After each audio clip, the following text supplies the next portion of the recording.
Winter and the Christmas season are upon us, and with them comes a wealth of traditions. Putting up Christmas trees and lights, singing Christmas songs and picking out Christmas presents, and baking and eating Christmas cookies, just to name a few. One of these traditions is the singing of carols, going to and fro to people's houses singing and wishing them well in the Christmas season and the New Year. In today's episode in Hymn History, we will be looking at one of the most famous of these carols, the First Noel. Our first stop in learning about this Christmas carol is learning what the word Noel means. I personally thought it was going to be easy, just look it up in the dictionary, but it was actually quite a bit more difficult because Webster's 1828 dictionary does not have the word Noel as N-O-E-L in it. Instead, it has the word Noel as N-O-W-E-L, taken from its Old English spelling. If you were to look up the word, it actually has several different spellings down through the years. The traditional N-O-E-L is actually French, derived from N-O-E-L, meaning Christmas. Webster's 1828 dictionary says that it is a noun meaning a shout of joy or Christmas song. We can now shift from our spelling and vocabulary lesson to what we actually came here for, the history lesson. Sadly, the original writer of this song has been lost to the expanse of history. Many sources are also unsure of the year or time that it was written, with some saying the 13th century and others saying the 15th century. What is known is that the song was sung in England for quite a long time before it was officially put on paper and given its current form.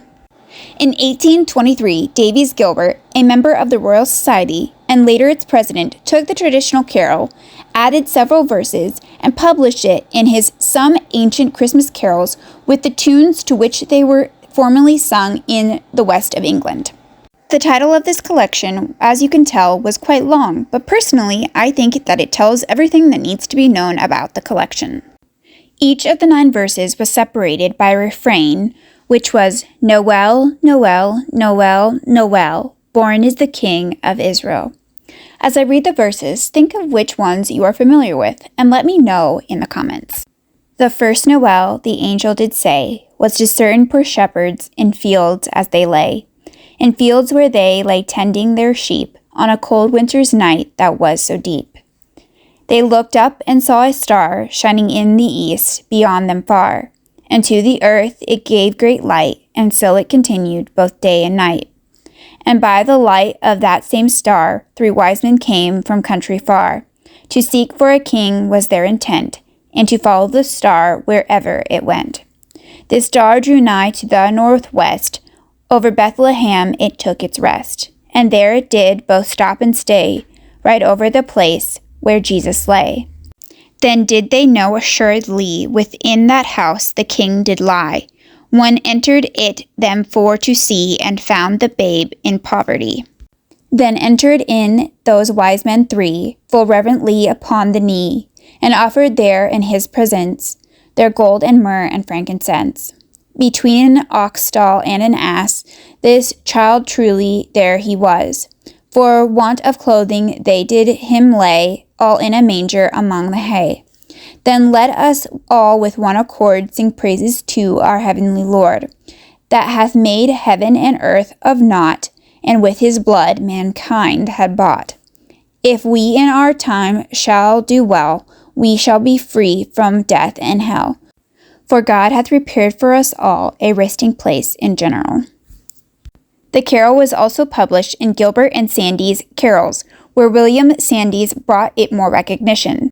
Sandys also popularized another carol which we know today, God Rest Ye Merry Gentlemen. Then, in 1871, it was published in Bramley and Stainer's Christmas Carols New and Old. Sir John Stainer wrote the arrangement of 4 parts that we sing today. Stainer was an interesting character to me because he was an untrained pianist, violinist, and flute player, yet he was able to compose such a beautiful melody that we recognize today. He later became a Heather Professor of Music at Oxford. It gives me hope that if I keep working at it, my own piano playing will improve. Generally, in hymn books today, the hymn is shortened to 4, 5, or 6 verses. The hymn book we use at our church has 4 verses. Whether you sing the hymn with 4 verses or all 9, the song is a beautiful way to tell the story of our Savior's birth. To God be the glory. Merry Christmas. Have a nice day.